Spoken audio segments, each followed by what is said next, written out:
When the viewer are in my work, I would love them to experience where they are.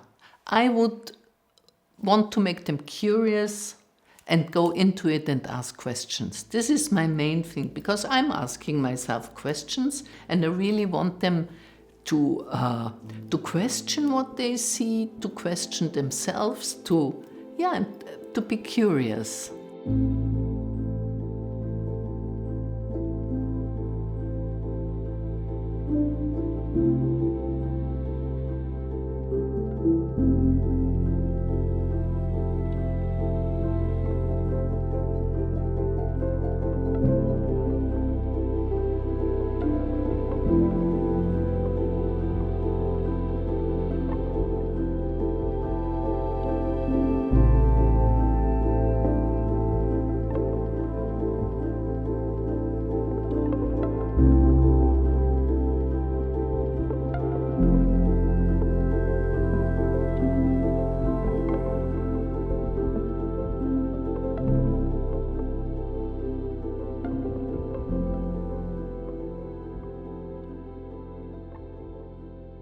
I grew up in a family which was very loud and noisy. I have 3 siblings and I had 2 parents who were very strong. And for me, it was the nicest thing to be in my room for myself and drawing. There I could forget myself, I could forget everything around me and dive into another world.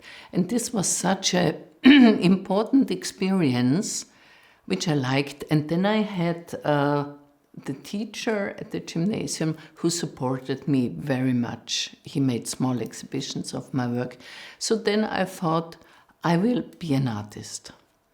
I found out when I was studying, I tried to paint, I tried to draw, but this didn't work out. I was not so talented, so very good at it.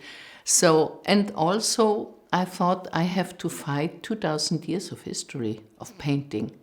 So I started with photography, but I immediately found out that for me, experimenting with the techniques is the thing which I'm really interested. I experimented in the black room, in the dark room. I experimented with the things portrayed or pictured. And this was something I was really interested in. And there I found my love to space. I tried to find a way of perceiving space, which is surrounded, but also social space, immaterial space, how to perceive this differently, how to ask questions to the viewer who looks at the art piece. I like the viewer to be part of the questions I'm asking myself, first of all. And I like the viewer to follow my path, to know more about. And I want to break the perception, the usual perception you're having, to think something is beautiful or something. Whatever you understand immediately doesn't interest you anymore. So I was really trying to also look behind things, and especially also in the mirror things, to create endless spaces, to create a different question.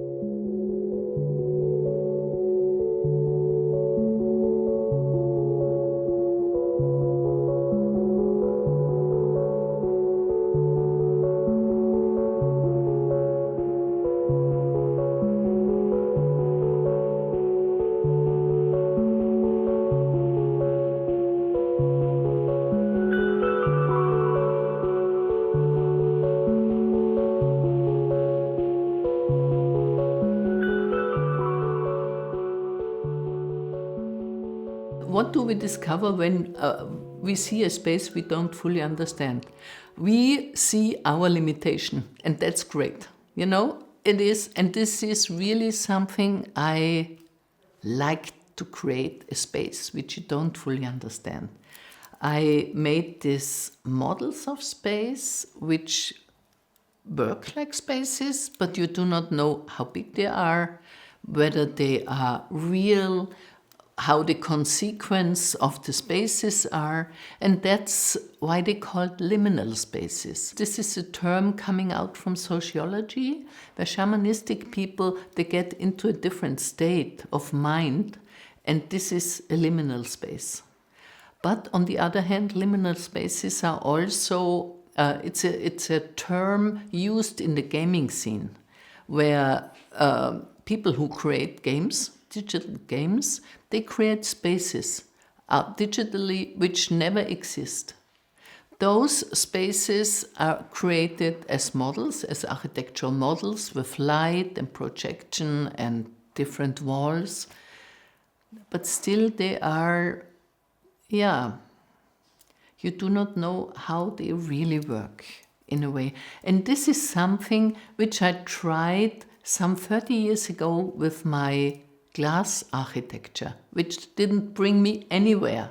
I created architecture out of glass and tried to make interesting images, but I failed. It was beautiful, but I thought, what am I doing with these beautiful images? I cannot... And then suddenly I discovered that in all this beauty, which looks like aquarelle, there was, behind a glass of water, there was a text which became blurry. And then I thought, okay, all the sentimental things out of the image, I focus on the text. And this is how I found the text. And then I read the grammatology by Derrida, parallel with this, about text and about the coming up of text. So the text started. And when I had this, it was hard to define how should I realize it, how should I put it into the world. This was really interesting for me, and the blurriness stayed. I kept on working with the blurriness in different chapters, in different regions. I liked that you do not know whether you see the blurred texts which are taken from a library. I made photos, blurred, but analog at that time. That you ask yourself, do I see this as image or do I see this as text? And to the huge panels, which I did then, they are leaning on the wall, they are printed, it's glass panels, transparent, and they're leaning on the wall, they're sticking out of the wall, and you move around like in a loose book where you cannot read anything. This uncertainty really sharpens the people's attention. On the other hand, it really made some people aggressive against the work, because they told me, why can I not read this, and why are you taking away the story of the thing, why are you doing this? And but for me it was really interesting to make them aware of what they're reading, how they're reading, what reading is, all these things.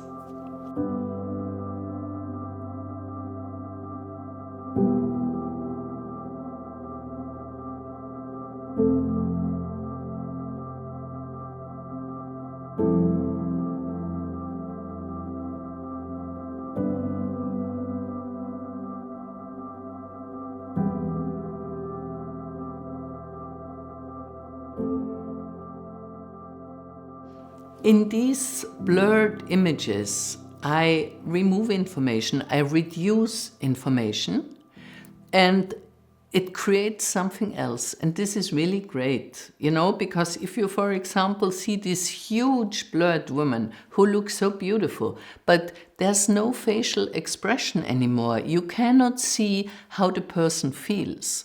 So it creates something different. It creates a vague image of something which is really determined in our society.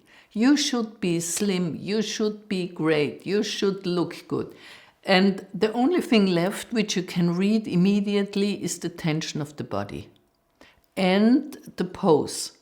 You can see that in the images without reading the face or without reading the direct motion of the person. It's not many things which include personal experiences, I must say. But sometimes I get alert of it. For example, when I had the invitation to do lithography, which I hate. Imagine you have these big stones and you have to make a drawing onto it. I'm not such a good drawer, and when it's bad, the printer has to sand the whole stone. He has to erase the image, and he has to bring the really heavy stone to the water and brings the sand on it. And with a second stone has to sand the whole motif. So I said, no, I won't do it. He said, you do it. I give you 3 days, and on the 4th day you will see you succeed. Okay, I tried it, and it really happened. I made these books. I made lithographies of the books, where I had all they look like architecture, the books, bookshelf with books standing, and I was quite pleased. But when we were in the process of drawing and sanding and everything, I watched the printer, and then I suddenly saw how he is bringing up the sanding powder, taking the stone and the water and making this erasing process. And I said, stop. Can we print this? This is wonderful. He looked at me and said, no, no, we cannot do this. And then I said, listen, I really want to do this because it reminds me of the tsunami. We have been, in 2004, we have a house in Sri Lanka. My husband is an architect. And we have been there and were warned by the fishermen because they saw that the sea is withdrawing widely and they knew it will come back. So they were shouting and saying, please leave, leave, run, run. And we were at breakfast and our cook, she shouted at us, run, run. And you saw people running inwards the island. Then I thought it's so hysterical. I'm not such a, but we stood up and we joined the others and ran with them. And this saved us. Because I came back at 4 in the afternoon, everything was like a junkyard. I was not traumatized. This is really important because a lot of friends from Thailand and Sri Lanka, they came back and they were really traumatized, crying a lot. But we were safe and we saw the destruction afterwards. It was really a very strong experience, I must say. So suddenly when I saw this powerful water and sanding material, it remembered me. This was 20 years ago, and it came up and I thought, wow, this is this force of water, and I really want to work with that. So my question to the printer, his answer was no. But then, as he's a really great printer, he said, okay, we will try. I will look how to do it. And then he developed, it was mainly his thing, he developed and he was talking to other printers in Switzerland and in Germany. No one had ever done this before, but we succeeded.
I found this wonderful poem about the sea by James Joyce, which then gave the title to the show.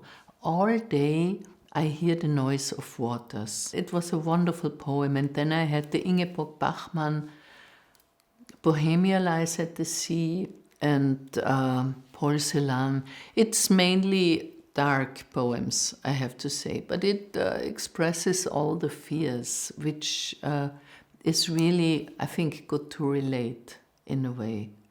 There's also a second work where I included poems, which is in Oklahoma. I made a big sculpture, a mirror sculpture with endless reflections. I asked the museum to provide me with a reading list on contemporary indigenous writers.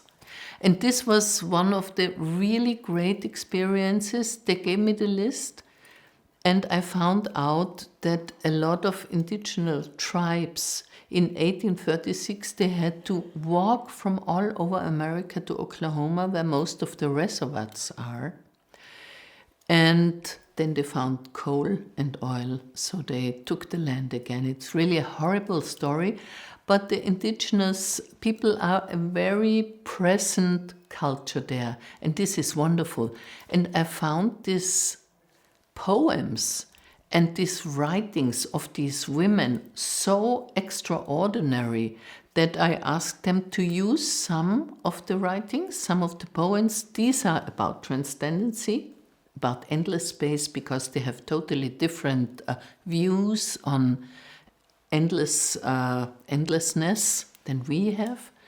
This was a sensational thing for me to really find out these wonderful poems about these great women who treat everything, endlessness, rape, alcohol abuse in their society, in their community. It's really without any thing they are talking about that, but in a very poetic way. The sculpture was in front of the museum, opposite to the main road, and when you drove by, you just saw these blurred texts floating, and a lot of people stopped by and came close to see what's going on there. And this was very nice. It worked out very well. So the blurred text worked like at the Biennale in Venice, where I had this facade covered with blurred text.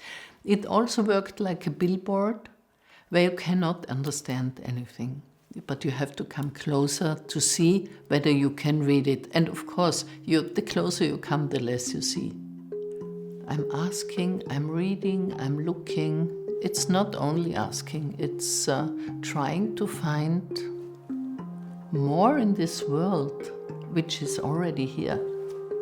I don't think my work answers questions. It can add experiences, it can add new perceptions, it can add new questions to your life, to the life of the viewers. If that happens, this is wonderful.